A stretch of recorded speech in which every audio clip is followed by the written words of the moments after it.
Hi, everyone. This is Kandace and Sher with Processing Trauma Out Loud. If you listened to the episode that Sher and I recorded last week, we talked about shame. We just did a little introduction that we wanted to have some more conversations in the coming weeks. And Sher and I have decided to really kind of name this the War on Shame series. Sher, how are you feeling about going into this pretty vast topic of shame?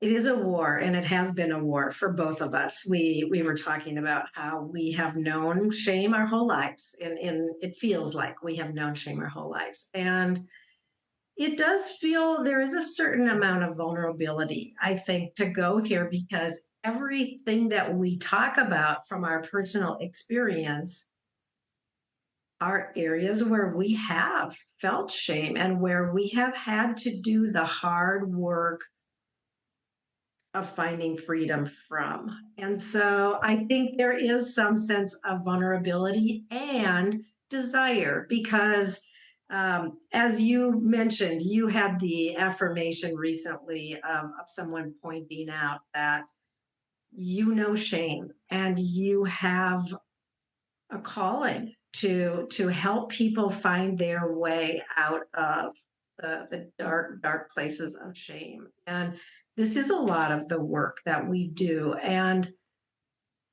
so I think I feel the desire because that's why we're doing this. We know we have experienced shame and we know everybody we know Yeah. has had and is in their own war with shame. And so yeah, desire to Yeah. some thoughts here. Well, today we're going to look specifically at how does shame feel in our bodies? There's a lot of things that come up in our bodies, sensations, thoughts when shame is present and that we're aware of it. We notice it. And so I shared a quote with you from a lady that I've been listening to. She has a podcast, Dr. Amanda Hansen, and she made this statement, and it just really stopped me in my tracks for a minute because I knew it was true. And man, it was just so sad. But she said, there is nothing on this earth more objectified than a woman's body. And I was like, it's probably one of the truest things I've heard recently. And so with that quote, um, why do you think there's so much shame around our bodies? Which is a question for the ages, right? I think I will answer it. This is my belief. It's a matter of good and evil. Mhm. And the feminine heart and soul is beautiful and reflects beauty and glory and honor and love and goodness. Not to say anything against the masculine, but the feminine body, soul, and spirit is glorious, and evil wants to take us out. And Mhm. so we have systems that have been in place for eons from the beginning of time, really, that have attempted to bring condemnation and desecration to the feminine soul and body. And here we are, all of this time later, still in the war. And I'm not sure, uh, as a whole, when you look at society, I'm not sure we're winning, though there have been so many attempts for the feminine voice to be raised up. You and I know that in our lives and in our communities, there are beautiful things taking place, and women are breaking free, and lives are beginning to flourish. But this has been a war all down through time. Mhm.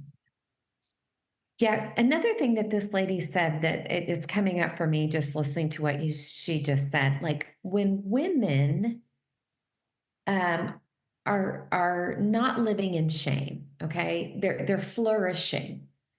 Women cause everyone around her, everything around her to flourish, unless obviously someone just chooses to not be around her because it's uncomfortable to Yeah. be around someone, right? Yeah. Who is reflecting back to you things that feel painful to you about yourself.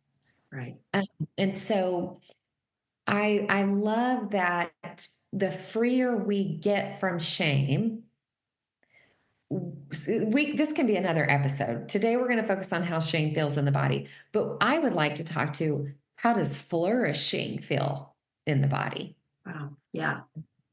But today, I want to reiterate that there is a difference between shame and guilt. And I think it's a good thing to take note of.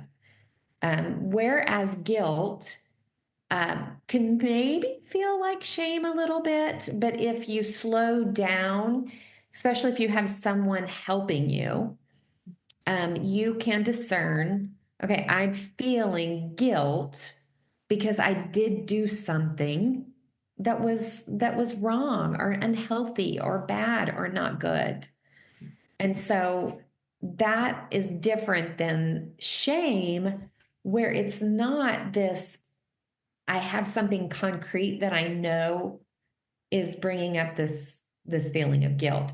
Shame is more this overwhelming, overarching sense in your body that you are bad and you are wrong and there is something fundamentally flawed about you. And it's powerful and it goes deep. And I want to emphasize that shame is an emotion. Mhm. I've struggled with believing that it is an emotion. And I remember having a pretty lively conversation with my therapist years ago where she called shame an emotion. And I was emphatic shame is not an emotion. And after going back and forth, and she said, okay, well, what is it if it's not an emotion? And I said, shame is this monster inside of me that is constantly working to devour every aspect of anything that is important or meaningful. Mhm. Yeah. That's what it felt like to me. And I think that's what it feels like to us.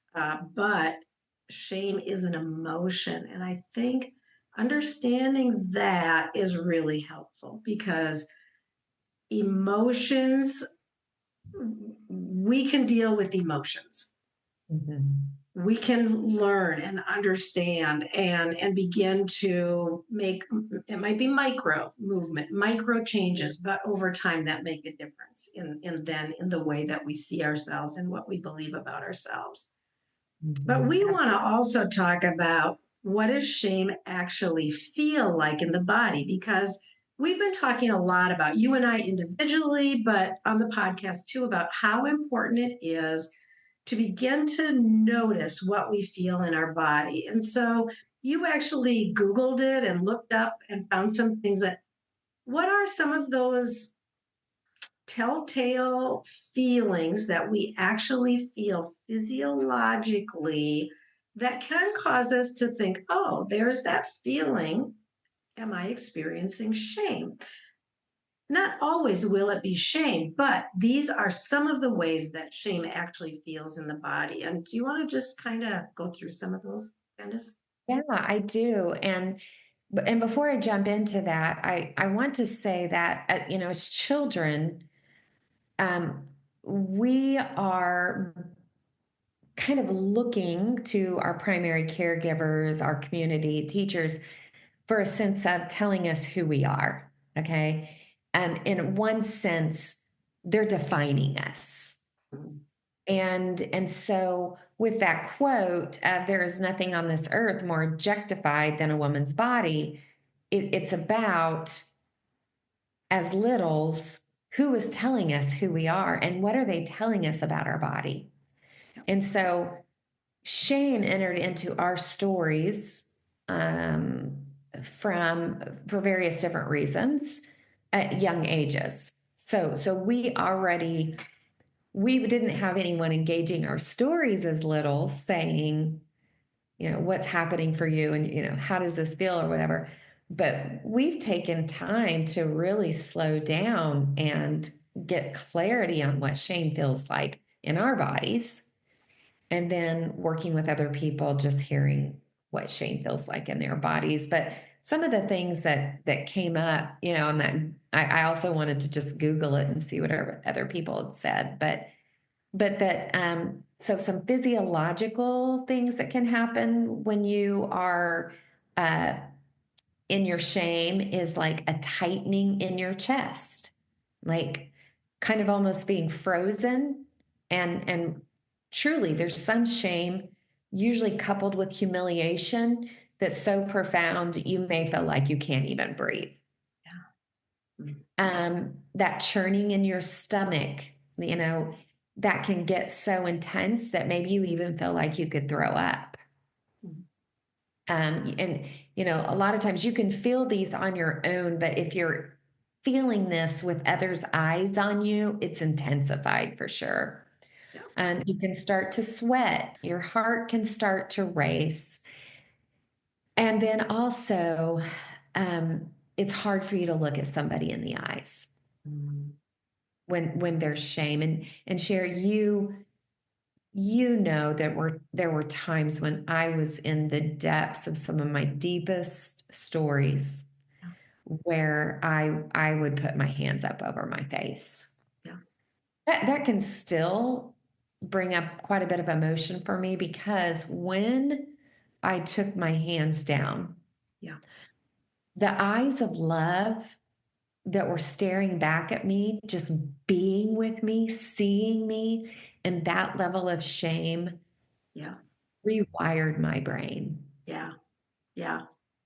I love that. And I'm thinking about how as young children so often we hear the words, and this used to be a really common phrase, which thank goodness people typically don't use this anymore, but shame on you.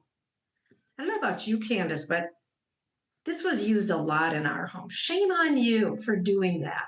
Shame on you for not obeying. Shame on you for leaving your bicycle out. Shame. And I think just that almost that spoken curse of shame on you. And another one that I remember a lot is just this sense of almost like my arm being grabbed and just like, what's wrong with you? Like, what is wrong with you that you would do this? Those kind of messages, which it's so easy in our anger to lash out against a child with this kind of statement that can literally, that we would say, that I would say, and you would say, Candace, these kind of things marked us very Yes. early in our lives and have caused us to struggle with what is wrong with us, what is wrong with our body, and just all those things that you mentioned, the tightness, the hiding our face, and having to feel this a lot throughout our lives. Yeah.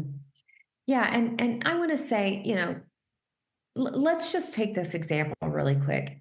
So you're parenting and you have a bad moment and you have anger come up and something comes out of your mouth that's shaming.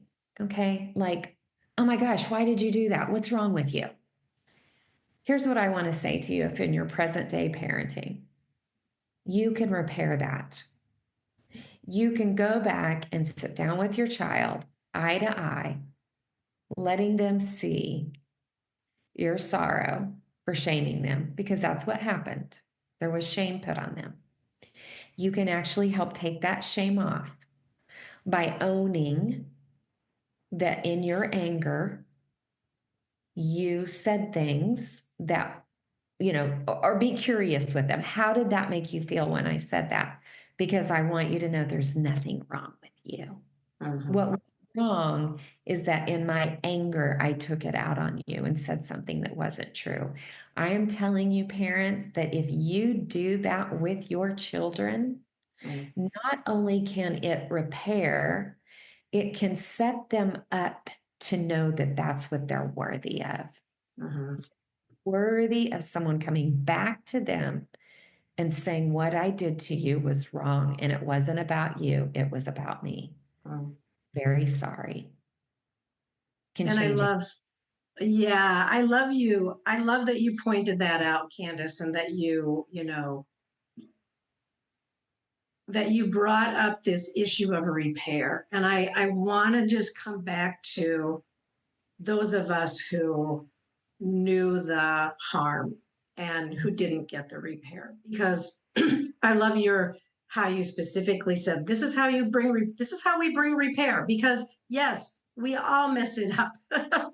We all say things and do things, and we but there are so many of us that were left without repair, and here we are in our 30s, 40s, 50s, whatever, and there are wounds that are lingering that cause us to this day to still struggle with the way that shame is lodged in our body, in our soul, in our spirit, in the ways that we look at our body, and the actual judgments that we speak against our body, the ways that we look at others, and then we compare ourselves to them, and one of us has to be better and one of us has to be worse. So there's, with comparison, there's so much judgment that enters, and this is what happens when the wounds of shame are never repaired. And we know that we can do this work now as adults, and this is the invitation that we're offering to the listeners. This is why we're talking about it. This is why we're actually naming it a war with shame, because shame does want to take us out. Evil wants to take us out through shame. And we can find healing even as adults when we did not get the repair that we desperately have needed. And for all the ways that the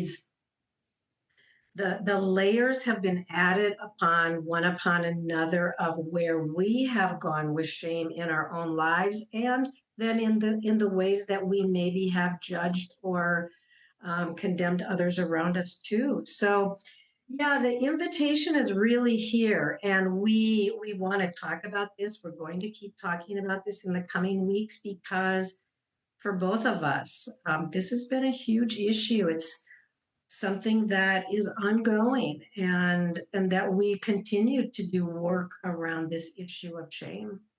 Mhm. Yeah. That war on shame is also a war because it blocks love. And if our highest goal is to walk in the highest level of love that we can possibly experience on this earth, we have to deal with the shame. Yeah, And so you and I have said many times that shame blocks love. yeah, And so as we dismantle shame and as we eradicate shame, we become freer, we become more alive, and um, we step into beautiful power to not only be free from shame in our own lives, but then to feel the burden of wanting other women to be free, other children, other men to be free. We want the whole world to be free from shame. amen, And sister. if you're a believer, Jesus said that he came to destroy shame. I mean, Yep. seriously, that's a pretty dang big call. Yep. And so we're really partnering with the heart of God to destroy shame. Yes. Yep, that's right. Yeah. Well, Candace, I love this topic that we're talking. I love that we're talking about this topic. I love where we went with it today, and I'm looking forward to continuing on as we move more into this area in some other directions with shame as well. But Me thanks too. for what you brought today. Good, important stuff. Yeah, and I wonder, Cher, I know we're we're closing out, but I wonder if next week because we kind of started this of what does shame feel like in the body. Can we talk next week about what we do once we locate shame in the body, maybe? Because I we have other things that we want to talk about shame, but I want to give our listeners, well, okay, so now we know what shame feels like in the body. What next? yeah, love it. Let's Okay. do it. Good to meet you today. Love you. Love you too, friend.